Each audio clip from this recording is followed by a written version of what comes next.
अफगान अमन अमल को नुकसान पहुंचाने की इजाजत नहीं देंगे। अफगानिस्तान में अमन पाकिस्तान की अव्वलीन ख्वाहिश है। Army chief general Qamar Javed Bajwa से अफगान मीडिया के वफ्द की मुलाकात में गुफ्तगू। सिपह सलार ने कहा कि दोनों ममालिक का अमन एक दूसरे से जुड़ा हुआ है। अमन खराब करने वालों की निशानदही करना मीडिया और अवाम की जिम्मेदारी है। हुकूमत का पेट्रोल की कीमत में इजाफे का फैसला। पेट्रोल की कीमत में फी लीटर 1.71 रुपए तक बढ़ाई जाएगी। आलमी जरीदे ब्लूमबर्ग का पाकिस्तान में तारीख की सबसे महंगी LNG खरीदी जाने का इंकशाफ। पेट्रोलियम डिवीजन का वजाहती बयान। कहा 1/3 LNG स्पॉट बुनियादों पर खरीदी जा रही है। ना खरीदते तो फर्नेस ऑयल से 20% महंगी बिजली बनाना पड़ती। 8 अगस्त तक लॉकडाउन नाफिज होगा। तमाम मार्केटें बंद। वैक्सीन ना कराने पर तनख्वाह नहीं मिलेगी। दूसरे शहरों में दाखिले पर पाबंदी। पीर से हुकूमती दफातर बंद कर दिए जाएंगे। कल से होने वाले इम्तिहानात भी मुलतवी। वजीर आला सिंध मुराद अली शाह ने कहा कि मुकम्मल लॉकडाउन नहीं होगा, मखसूस शोबों को बंद किया जाएगा। अवाम ने ताउन किया तो 9 अगस्त को लॉकडाउन खोल देंगे।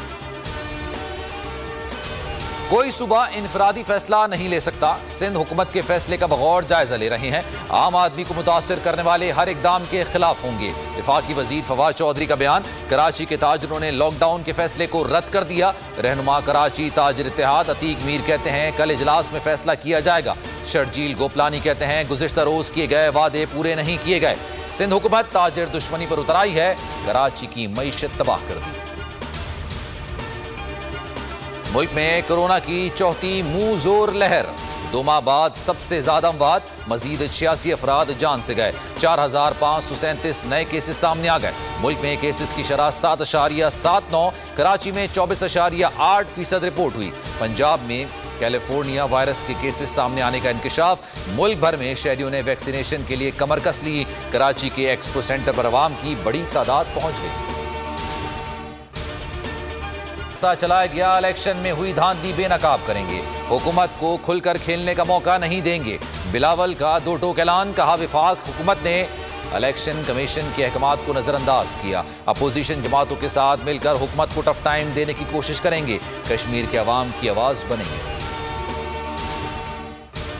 पंजाब असेंबली का इजलास। प्रोडक्शन ऑर्डर के बावजूद नजीर चौहान को दूसरे रोज भी ऐवान में नहीं लाया गया। तरीन ग्रुप के गिरफ्तार रुकन को ऐवान में ना लाने पर स्पीकर चौधरी परवेज इलाही एक बार फिर बरहम। ऐवान में शेम शेम के नारे लगाए। कार्रवाई के बगैर ही इजलास मुलतवी कर दिया गया। तरीन ग्रुप का राजा रियाज की रिहाइशगाह पर मुशावरती इजलास। अराकीन का नजीर चौहान के साथ मुकम्मल यकजहती का इजहार। स्पीकर पंजाब असेंबली को खराज तहसीन। नूर मुकद्दम कत्ल केस की तहकीकात अहम मोड़ पर पहुंच गई। पंजाब फॉरेंसिक लैब लाहौर में मुल्जिम जाहिर जाफर का पॉलीग्राफिक टेस्ट कर लिया गया। मुल्जिम बेहोश होने की एक्टिंग और हीले बहाने करता रहा। रिहाइशगाह से मिलने वाली फुटेज का भी फॉरेंसिक तज्जिया कर लिया गया। नूर मुकद्दम केस दुरुस्त समत में जा रहा है। सोशल मीडिया और इलेक्ट्रॉनिक मीडिया पर गलत खबरें चलाई जा रही हैं। वफाकी वजीर शीरी मराजारी का कौमी असेंबली में ख्याल।